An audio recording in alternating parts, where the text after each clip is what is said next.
A'udzu billahi minasyaitonir rajim. Bismillahirrahmanirrahim. Alhamdulillahi rabbil alamin. Allahumma sholli ala sayidina Muhammadin wa ala alihi sayidina Muhammadin wa salim. An balimaw an bɛ aw fo ka aw waleɲuman dɔn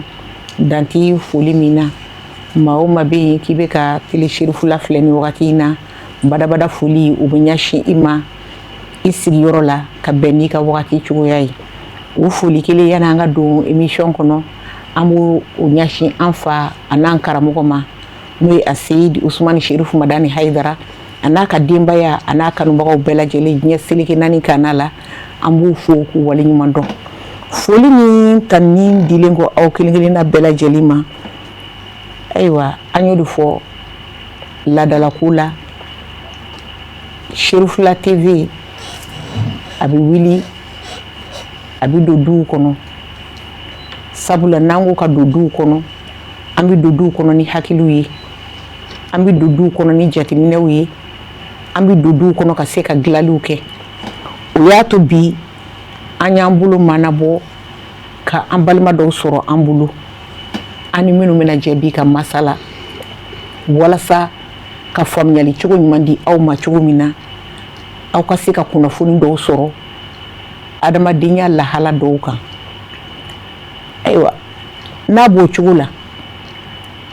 ni kunnafoni bɛ di mɔgɔ kan musow y'o kuloma dɔ ye ni dɛmɛ bɛ kɛ mɔgɔw ye musow y'o belebeleba dɔ ye sabula ka d'a kan musoya yɛrɛ ye dɛmɛ ɲini ye musoya yɛrɛ ye hakili ye n'a fɔra ko dɛmɛ ɲini gɛrɛbuya o tɛ an balima garibuw ka yafa ma nka an ka adamadenyaw dɛnnen bɛ ɲɔgɔn na an k'an ka ɲɔgɔn bolo sama ka se ka ɲɔgɔn bɔ dingɛ kɔnɔ hakili la kɛwale la o y'a to bi an tɛna bila dagagirinda la an ye wele bila an balima minnu ma an balimakɛ b'an bolo kɔrɔ n'o ye Monsieur Fuseni Jabate association appui aux veuves et aux orphelins ka bɔ commune rurale de Jalakɔrɔba la mɔgɔw ko ten muso ni cɛ n'aw jɛra an ka mɔgɔkɔrɔbaw y'o fɔ an ye ko maakɔrɔ ka ɲi warabilen su ye cɛ tɛ dɔgɔya habada muso bolo fo n'i ma faamuyali kɛ donc an balimakɛ an b'i fo k'i waleɲuman dɔn i Jabate an bolo fila b'an kɔ ye sabula kuma ye aw ta ye an ka foli ni tani o b'i ye ayiwa folikan min b'i yɛrɛ fana bolo yanni an ka don kɛnɛ kɔnɔ. n bɛ an filɛbaga bɛɛ lajɛlen fo yanni ka don kuma kɔnɔ n bɛ Ala fo k'Ala barika da ale min sɔnna bi ka bi yira n'an ka sigi kɛnɛ in kan ka nin thème ta ka nin kuma fɔ n bɛ telesiraw Sherifula fo an filɛbaga bɛɛ lajɛlen fo Mali kɔnɔ Mali kɔ kan. Ayiwa foli ni tani o diyara an ye an bɛ segin an b'a ɲɛsin an balimamuso ma ni o ye Madame Astan Jara ye ale ye présidente de l'association pour l'autonomisation des veuves du Mali. Astan i ni wula somɔgɔw don o de baasi tɛ yen nse ayiwa an b'i fo i ka wele jaabili la yanni an ka don baro kɔnɔ dakuruɲɛ kelen foli min b'i yɛrɛ fana bolo ka ɲɛsin an balimaw ma. An bɛ foli lase an balima bɛɛ ma kɛrɛnkɛrɛnnen an bɛ foli lase i yɛrɛ fɔlɔ ma to n cɛ an ka nin wele na ka se nin kɛnɛ kan vraiment a diyara n ye a bɛna kɛ sababu ye degun tɔɔrɔ bɛ muso minnu kan an na se ka dɔ f'u ka kunnafoniya la o diyara n ye merci beaucoup. Ayiwa o kɔfɛ an balimamuso min filɛ kinibolo yan fan fɛ n'o ye Dasun Koti Kulibali ye ale fana ye présidente de l'association des femmes leaders pour l'abandon des violences faites aux femmes et aux filles. Koti i ni wula somɔgɔw don ko di baasi tɛ yen nse ayiwa an b'a yira aw la Koti ale ye animatrice ye ORTM fana na Koti folikan min b'i bolo ka ɲɛsin an balimaw ma. Alhamdulillah an bɛ Masa Ramani barikada Ala min y'a to an sera kɛnɛ kan Masa Ramani folen kɔfɛ an b'an bangebaaw fo a cɛman n'a musomanw an taw ni wali taw ni bɛɛ lajɛlen fo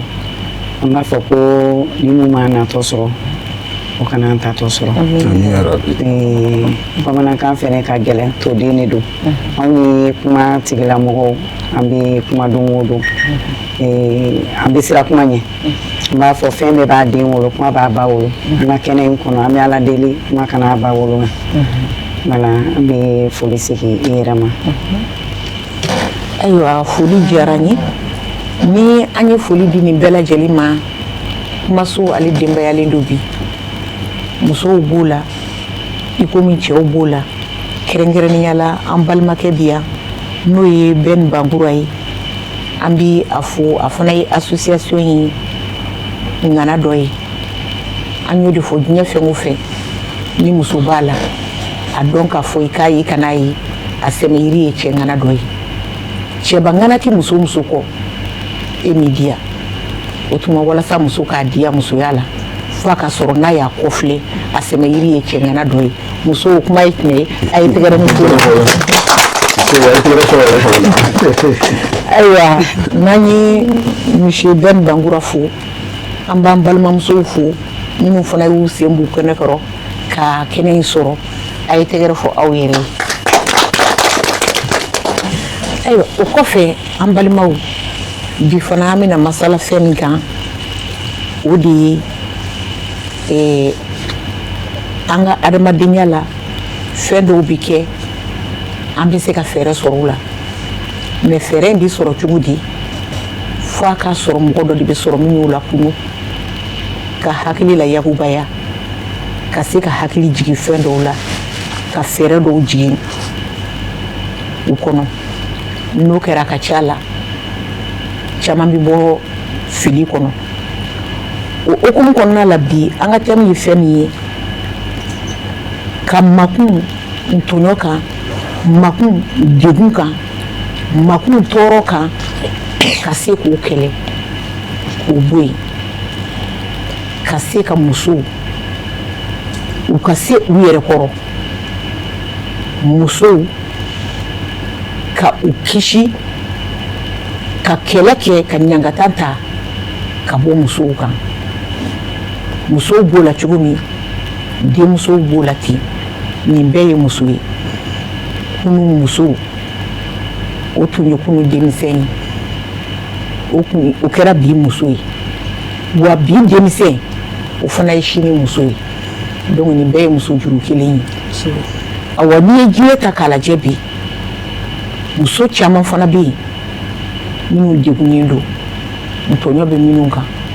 i komi n y'a fɔ yɔrɔ bɛ dɔw bolo kunfɔ yɔrɔ yɛrɛ tɛ dɔw bolo taafan tɛ dɔw la nafan tɛ dɔw la ayiwa n'a ma ɲɛ k'a b'o cogo muso kunnen o ka muso sunɔgɔlen lawuli muso dɔkɛla o ka muso dɔkɛbali bolo minɛ muso an ka kɛlɛ ye nin n'a ɲɔgɔnnaw de ye bi n'i ma ne ka thème faamu o la briser le silence autonomisation des femmes et lutte contre les violences faites aux femmes et aux filles. Donc, an bɛ an ka invité fo hakili la walawalali cogo cɛ ɲuman o bɛna sɔrɔ an ka ɲininkaliw la. Monsieur Diabaté, oui. I bɛ se ka i ka association i bɛ se k'a présenter an na une minute teliya la. Ok, d'accord. Bon, an ka association ye muso cɛsabagatɔ ani yatimɛ dɛmɛni tɔn Jalakɔrɔba n'a Nakandugu la à peu près 24 villages. An ka association o ye. Ok, an b'i fo Asta. Ayiwa association des veuves i bɛ se k'a ɲɛfɔ an ye. Ne ka association sigilen bɛ muso cɛsabagatɔ ni yatimɛw kan k'u dɛmɛ pour que u bɛ se k'u yɔrɔ ta cogoya min na k'a sɔrɔ u ma taa gulo mɔgɔ wɛrɛ la ani u ka hakɛ ka ɲini ka d'u ma. Ayiwa Koti bisimila i ka association. Alhamdulillah ni ye femme leader yɛrɛ fɔ fɔlɔ o ye muso cɛsirilenw ye muso minnu cɛsirilen don n'u bɛ dɔ la nka u tɛ ka se ka nɔ bɔ ko la ani fɛnɛ muso minnu bɛ yen nɔ muso bɛnnen don kɛrɛfɛ u bɔ dibi la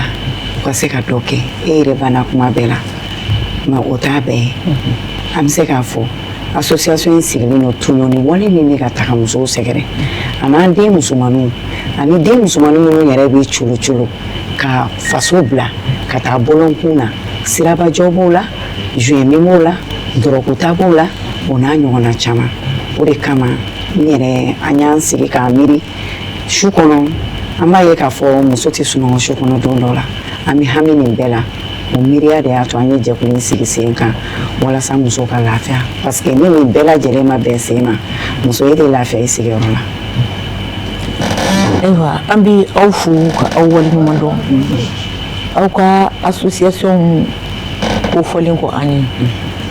i bɛ se k'a fɔ an ɲɛna association ka laɲini belebele bɛ fɛn jumɛnw ye wa? Alhamdulillah, merci beaucoup Matou. An b'a fɔ ko ɲininkali in diyara an ye kojugu bari fɛn min bɛ mɔgɔ senna teliya k'i dala teliya nin kɛnɛ in kan association ka laɲini yɛrɛ belebeleba ye fɛn min ye fɛn min tununnen don anw musow la n'o y'an ka hakɛw ye muso caman de bɛ yen nɔ u t'u ka droit de dɔn e y'a bɛɛ fɔ u t'u ta fan dɔn u t'u na fan dɔn caman bɛ yen fɛnɛ tɔɲɔ de bɛ ka k'u kan u mankunnen don a kan donc ko yira kun tɛ ala la mais tɔɲɔ bɛ e kan dekun bɛ e kan e bɛ k'i da jɛn n'a ye finalement dekun bɛ se ka wolo kɔlɔlɔ wɛrɛ la an ka laɲini fanba de ye walasa o tɔɲɔ ninnu minnu da jɛnnen don u ka se k'a bɔ dɛmɛcogo ka sɔrɔ o la ni dɛmɛcogo sɔrɔla la i bɛ taa sɔrɔ a muso sugu i bɛ lafiya i yɛrɛ ka musoya kɔnɔna la i bɛ lafiya i sigiyɔrɔ la voilà donc laɲini belebeleba yɛrɛ ye mun ye an denw Matou n'i y'a jateminɛ muso den n'i ko muso den foyi tɛ falen den na diɲɛlatigɛ yɛrɛ la i bɛ taa sɔrɔ cɛ b'i da ka sunɔgɔ mais muso bɛ kalo 9 kɔnɔbara donni kalo 9 i bɛna taa dɔgɔtɔrɔso la i bɛ saya cɛ i bɛ balo cɛ k'a fɔ ko e den ma se ka ɲɛ sɔrɔ walima e den bɛ degun cɛ la walima e den ka colo walima e den ka se ka tunga taa minɛnw ta ka taa tunga fɛ i t'a ta yɔrɔ dɔn i bɛ sunɔgɔ cogo di i b'i ka yɛrɛma hɔrɔnya ta cogo di i bɛ s'i yɛrɛ kɔrɔ cogo di parce que e bɛ si kasi la i bɛ tile kasi la donc an ka laɲini belebeleba dɔ ye ninnu ye an ye baara caman k'o kan kɔfɛ an bɛ tila ka na. Ni ala sɔnna madame la présidente mɔgɔw ka kuma de don ni bolo fununa a bɛ da bolotigi na ka kɔrɔ anw de ye musow ye ayiwa dɔ b'i bolo ka fara an balimamuso ta kan. Mun bɛ n bolo ka fara balimamuso ta kan vraiment bi an ka société kɔnɔna na an muso sɛgɛnnen don ni ko muso sɛgɛnnen don denw fana sɛgɛnnen don parce que u ka hakɛ sɔrɔli a ma nɔgɔn an bɛ société kɔnɔ bi surtout kɛrɛnkɛrɛnya muso minnu ni cɛ bana ta e ma se ka hakɛ sɔrɔ i bɛ taa degun caman kɔnɔ fɔlɔ i bɛ taa degun caman kɔnɔ bon an ka société kɔnɔna bi an denw minnu fana bɛ yen nɔ minnu fana bɛ tungana mina ta ka taa kɔfɛ an bɛ weleweleda k'u fana bɛɛ ye tunga ta an ka ji tagali an ka nɛmɛ i ka se ka se sɔrɔ i ka se ka yɛlɛ sanfɛ i ka t'o la parce que an denw caman bɛ to ji taga sira de fɛ. Ayiwa an hakili la émission kɔnɔ aw bɛna faamuyali sɔrɔ hali bi kuma ninnu kɔnɔna la tagalen ɲɛfɛ sabula an y'a fɔ cogo min na thème bɛ boli fɛn min kan o de ye ka makun kɛlɛ k'i to tɔɲɔli i kana da de a kan i tɔɲɔli i kana i da de k'i sigi donc i bɛ se ka s'i yɛrɛ kɔrɔ cogo min na ani fana ɲangata minnu bɛ musow kan olu fana ka se ka wuli ka bɔ musow kan o hukumu kɔnɔna fɛn caman bɛ bɔ a kɔnɔ parce que ɲagangata a bɛ sɔrɔ sira caman fɛ an b'a ɲɛsin an balimakɛ ma monsieur Jabate u bɔra sisan ka kuma min fɔ den tɛ muso kelen na kosɛbɛ wa muso fana a b'a cɛ de ye kosɛbɛ aw ka association o ye muso cɛ sabagatɔw ka association ye nka association bɛ association kɔnɔ kosɛbɛ yali u bɔra ka kuma min fɔ sisan e bɛ se ka mun de fara u ka kuma kan ni ye ɲininkali o diyara n ye u bɔra ka kuma mun fɔ ne bɛ se ka min fara o kan muso an ka société kɔnɔ musow degunnen don ni ye cɛ yɛrɛ b'a dɔn fɛn dɔ bɛ hali n'a b'aw cɛw kun ka fɔ musow degunnen don an ka société kɔnɔ nin wagati in na kuma ka gɛlɛn kɛrɛnkɛrɛnnenya muso cɛ sabagatɔ yɛrɛ surtout miliyariya yɛrɛ la burusi kɔnɔna ninnu na ni cɛ sa nana de i sɔrɔ i bɛ kɛ mɔgɔ bolokɔfɛ fɛn ye a degun ka bon kojugu dɔw yɛrɛ kasarabagatɔ bɛ don i kan dɔw ta bɛ kɛ i n'a fɔ u tere o sɔrɔ tere tɛ saya ye fɛn dɔ ye mɔgɔ si seko tɛ n'a waati nana a bɛ kɛ ala fɛ de jɔfɛn bɛɛ da fɛ ni min ka waati sera o de bɛ kɛ donc muso cɛ saya mɔgɔ si seko t'a la donc min bɛ ne fɛ ka ganu ka kuma kan vraiment olu ka silence min kɛ o ka essayer ni association min créelen bɛ fan bɛɛ u ka gɛrɛ tɔn kulu ninnu na ka gɛrɛ u la k'u kanko ɲɛfɔ anw fɛnɛ b'u kanko lase ɲɛfɛla la ala barika n'a ye dɛmɛ sɔrɔ an b'olu bɔ diɲɛ kɔnɔ dɔɔni dabɔn fila min kɔni bɛ ne fɛ ka fara ɲɛmɔgɔ fila min ka kuma kan o kɔni bɛ o ɲɛ ala sɔrɔ bonya b'a la sago tɛ ye ala ye n'a fɔra ko muso degunnenw muso bɛɛ de b'o la kosɛbɛ an balima lujuratɔw u ka yafa an ma musow de don an balima minnu bɛ yen minnu cɛw fatura musow de don yatimɛden minnu bɛ yen musomanw na musow de don minnu faw n'u baw bɛ yen musow de don furumuso minnu bɛ yen n'u tɔɲɔni don furu kɔnɔ nin bɛɛ ye muso de ye donc nin bɛɛ ka kan lakanali la o kɔfɛ Asan aw ye nin baara ninnu daminɛ ani sisan cɛ a bɛ taa wagati joli la bon an ka baara in kɔnɔna na komi ne ka baara yɛrɛ ka ca an ka baara taabolo ka ca an ka association kɔnɔna na an y'a daminɛ ni y'a san 7 ye bon en même temps an balimamuso min bɛ Koti Kulibali a sera ma pour que an ka jɛ k'an bolo di ɲɔgɔn ma an ka muso minnu degunnen don u bɛ tɔɔrɔ ni degun kɔnɔ an k'o baara fana kɛ an b'o baara kɔnɔna na fana nin y'o fana ye san 2 ye an b'o baara fana kɔnɔna na ayiwa Koti an y'a fɔ cogo min na association bɛ association kɔnɔ e fana bɛ nin baara in na sisan n'o de ye ka kɛ muso cɛsirilen ye ka tila fana ka musow dɛmɛ u la kisi ka bɔ ɲangata jugu ni majuna kɔnɔ e bɛ baara in kɔnɔ ni sisan cɛ a bɛ taa san joli la ou bien y'a daminɛ ɲɔgɔn fɛ alhamdulillah an ma daminɛ ɲɔgɔn fɛ anw ye jɛkulu kura sigilenw de jɛkulu in sigira san 2024 décembre kalo tile 5 n'o ye an b'a fɔ ko ɲɔtigɛ kalo an b'a dɔn ne o tile 5 i b'a dɔn de e min ye bamanan ye e de kan k'o dɔn ka tɛmɛ an bɛɛ kan bamananw de bɛ sɛnɛ ka ɲɔti jɛkulu in sigira o wagati la an ka papier lakodɔnni sɛbɛn papier dira ma n'o y'an ka récépissé ye ba kɔmanan fɛ an ka gouverneur ba Ablaye Kulibali Bamako gouverneur ba an bɛ a barika da n'a baarakɛɲɔgɔn bɛɛ lajɛlen ni kɛnɛ kan olu cɛsiri ni hakilina ta don min na an taara hakilina de yira olu la pour que mɔgɔ fɛn dɔn bɛ i fɛn dɔn tɛ ne ko ne ye n da ka miiri musow la muso cɛsabagatɔw ani muso cɛsirilenw ani denmisɛnw a ko n ma ko ne balimamuso hakilina ka ɲi nka i tɛ se ka nin bɛɛ kɛ ɲɔgɔn fɛ n'i ko k'i bɛna ka na nin bɛɛ baara kɛ ɲɔgɔn fɛ a ka gɛlɛn n'i ko muso cɛsabagatɔ i na girin n'i ko muso cɛsirilenw i bɛ girin n'i ko denmisɛnw i bɛ girin hali u ka balontanw f'i ka y'u bɛɛ ju la o donc an k'a lajɛ an k'a corriger an y'a corriger o la ale de ko k'an ka kɛ association des femmes leaders pour l'abandon des violences faites aux femmes et aux filles du Mali. Donc a source bi yɔrɔ bɛɛ la i yɛrɛ nana miiri sa ne kɔni tɛna muso cɛsabagatɔw n tɛ n'u fili kɛrɛfɛ mais n'i ko muso an bɛɛ de bɛna ne ka association in kɔnɔ Afravive in kɔnɔ mais ni ko muso minnu cɛ fatura ayiwa tɔgɔ kura wɛrɛ de fɔr'i la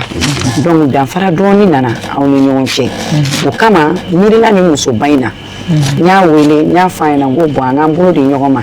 ni ye Vive ninnu ni tun y'a ta mais o y'a sɔrɔ an tɛ ɲɔgɔn kalama donc maintenant ni Vive minnu bɔra ne b'o Vive ninnu bila Asan ka bolo kan wa Asan fɛnɛ a b'u dɛmɛ ni dɛmɛ sɛbɛ a b'u dɛmɛ ni dɛmɛ a damayira seko n'a damayira ye quoi nɛmu donc ne yɛrɛ ka jɛkulu ninnu fɛnɛ na an bɛ muso ninnu an b'u dɛmɛ an t'u dɛmɛ ni nafolo mugu ye mais kɛlɛ min don bi kɛlɛ tɛ sini kɛlɛ tɛ hakilina kɛlɛ de don berela kɛlɛ tɛ murula kɛlɛ tɛ hakilina kɛlɛ de don n'a fɔra ko muso a ye na an ka kɛlɛ kɛ a bɛ kɛ dɔw ɲɛna ko bolokuruna kɛlɛw ni fɛnw don non o tɛ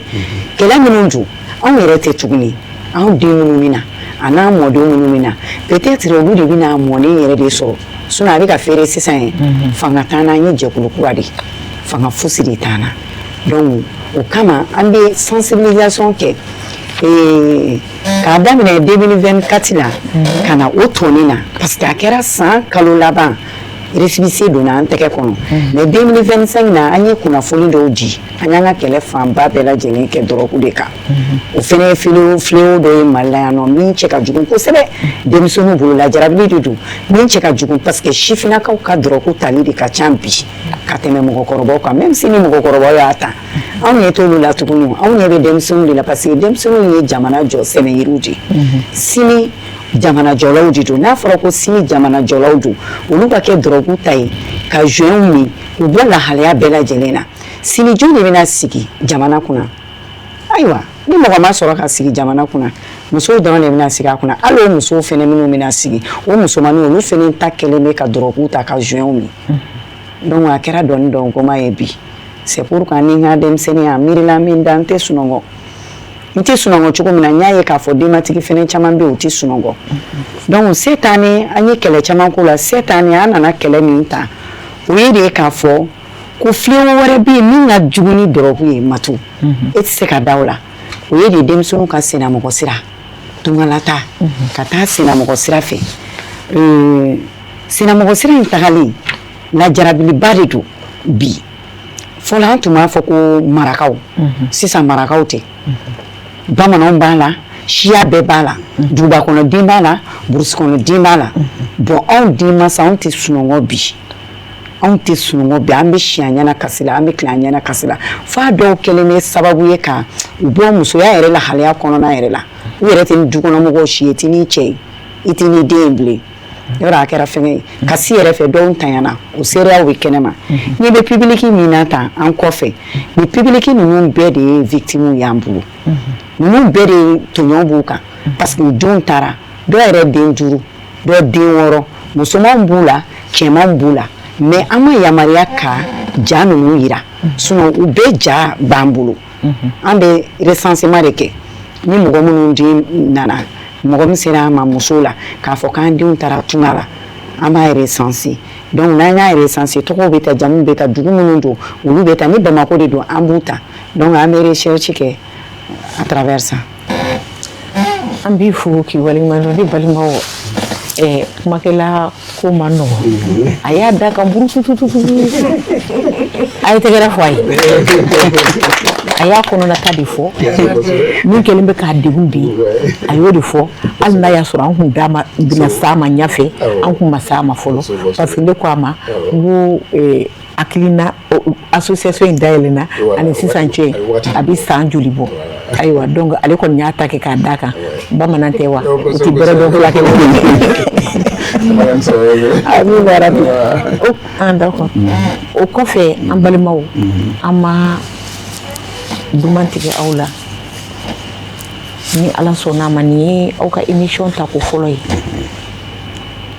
ni ala ye tɛnɛ wɛrɛ yira an na 17h30 n'o bɛ lundi ye an bɛ ɲɔgɔn sɔrɔ nin kɛnɛ kelen in kan ɲa n'an ka nin mɔgɔ invité kelenw ye émission deuxième partie aw bɛ faamuyali sɔrɔ o fana kɔnɔ k'a yira aw la ko anw denbatigiw ala ye fɛn fɛn da a b'a ni limaniya dɔ d'i ma a b'a ni faamuyali dɔ d'i ma n'o tɛ musow an bɛ yɔrɔ min na bi dali masa de b'a dɔn min b'an kan a kɔrɔ tɛ ko fɛn tɛ cɛw kan parce que ni mɔgɔ bɛ kuma i bɛ kuma ni ala cɛmancɛ la cɛ dɔw bɛ yen minnu yɛrɛ fana ka denko ka bon ka tɛmɛ musow ta kan o cɛw bɛ yen olu ka denko a ma nɔgɔ fiyewu donc n'a fɔra ka ɲangata ta ka se o dɔ ma bamananw ko sula ko kala ka jan nka n'i y'a ɲɔgɔnti a bɛ dimi santi den ye den ye wallahi den bɛ na kuma min na a y'a sɔrɔ muso bɛ yɔrɔ min na ala de b'a dɔn ni an ma disi furu ka d'an ye dɛ nka an t'a ɲangatalama fɛ bange ka d'an ye an t'a ɲangatalama fɛ an balimamuso bɔra sisan k'a fɔ ɲangata na sira ka ca nka a mana taa sira o sira fɛ minɛn in bɛ munumunu ka munumunu ka munumunu a bɛna sigi min a bɛna sigi denbaw kɔrɔ o de y'a to musow wulilen don bi k'i jɔ ka se ka kunbɛcogo sɔrɔ nin ko ninnu na ni ala sɔnn'a ma émission tako filanan an bɛna walawalaliw kɛ aw ye toujours musow ka se u yɛrɛ kɔrɔ ani ɲangata min bɛ musow kan a k'an bɛn